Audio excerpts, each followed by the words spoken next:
یہ مہینہ صبر کا ہے، یہ مہینہ صبر کا۔ اللہ کے نبی نے بتایا کہ اللہ ہم سے رمضان کیسا چاہتا ہے؟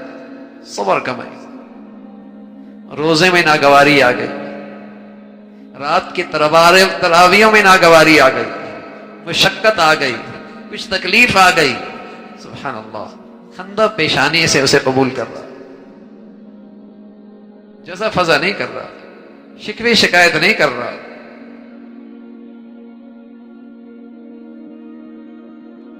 خندہ پیشانی کے ساتھ فرمایا یہ صبر کا مہینہ ہے اور صبر کا بدلہ جنت ہے، اور یہی مہینہ لوگوں کے لیے غم خواری کرنے کا ہے، غم خواری کرنے کا ہے، جس سے جو بن سکے ضرورت مند کی مدد کرو۔ اس کے لیے امیر ہونا ضروری نہیں ہے، اپنی حیثیت کے مطابق ہر مسلمان دوسرے کی غم خواری کرے، دوسروں کے لیے احسان کرے، دوسروں کے ساتھ ایثار کرے۔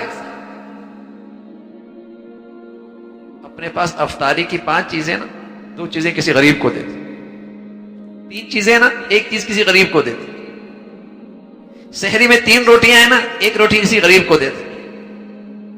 ہر شخص اپنی حیثیت سے اس مہینے کی برکات لے۔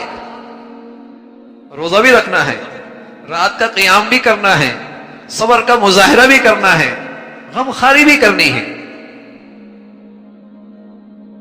رشتہ داروں میں کوئی ضرورت مند ہے، پڑوس میں کوئی ضرورت مند ہے، میرا جاننے والا کوئی ضرورت مند ہے، سبحان اللہ۔ غریب کو سبق دیا تو خوددار رہنا، بھیک نہ مانگنا، بیکاری نہ بننا۔ غریب کو خوددار بنایا، بھیک نہ مانگنا، بھیک مانگے گا ساری زندگی بھیک مانگتا رہے گا، کل قیامت میں چہرہ بگڑ جائے گا۔ اسے خوددار بنایا کہ اپنی بھوک چھپا لینا، اپنا فقر چھپا لینا۔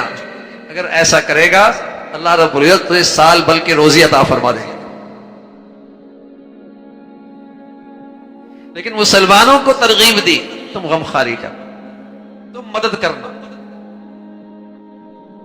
اور اس کے لیے امیر ہونا ضروری نہیں بھائی۔ ہر آدمی اپنی حیثیت سے 3 روٹیاں ہیں نا، 2 اپنے لیے، کسی اور کے لیے۔ افطاری میں 3 چیزیں برابری کرنی چاہیے نا، 1.5 ادھر، لیکن کم از کم 1 ادھر 2 اپنے پاس۔ تو رسول اللہ صلی اللہ علیہ وسلم نے فرمایا یہ مہینہ صبر کا ہے، غم خواری کا مہینہ ہے، اور اس مہینے میں مومن کا رزق بڑھا دیا جاتا ہے، سبحان اللہ۔ اس مہینے میں مومن کا رزق بڑھا دیا جاتا ہے، اس مہینے میں مومن کا رزق بڑھا دیا جاتا ہے۔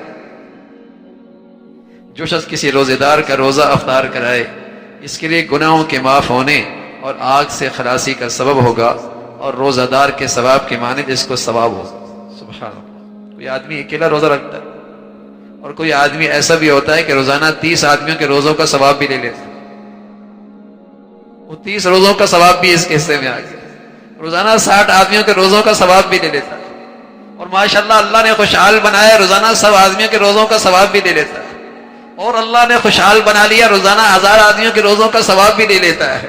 لوگوں نے 30 روزے رکھے اور اس نے سبحان اللہ ہزاروں روزے رکھے۔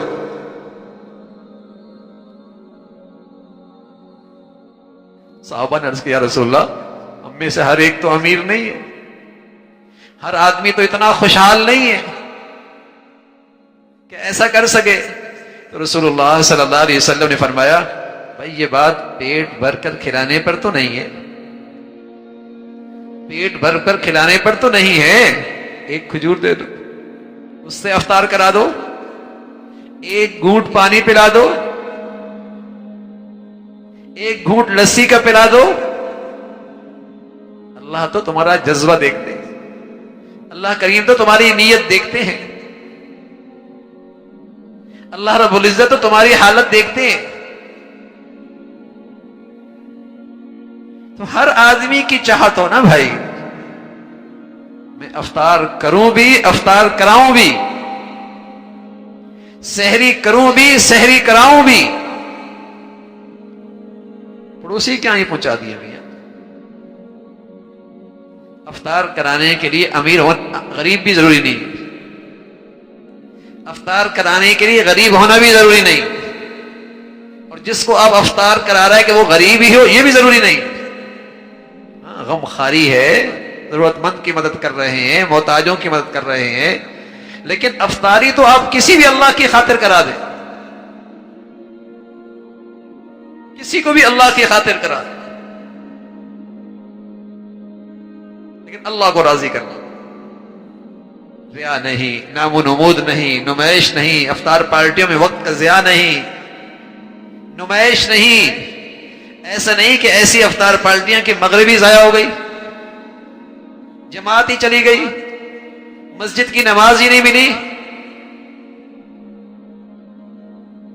رمضان میں مسجد کی نماز نہ ملے، جماعت نہ ملے، بڑی بدنصیبی ہے، اس لیے کہ یہ فرض ادا نہیں ہوتا پورے طور پہ، یہ ناقص ہو جاتا ہے۔ بلکہ بعض حضرات کے ہاں تو یہ ہے کہ جو مسجد کے قریب رہتے ہیں ان کی تو نماز ہی نہیں ہوتی، صرف فریضہ سر سے اتر جاتا ہے۔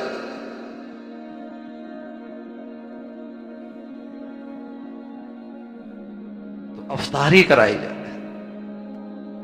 جو کچھ سنا گیا اللہ اس پر عمل کرنے والا اور آگے لوگوں تک پہنچانے والا بنائے۔ مزید اصلاحی بیانات کے لیے ہمارا یوٹیوب چینل ایمان و یقین کو سبسکرائب کریں۔ جزاک اللہ۔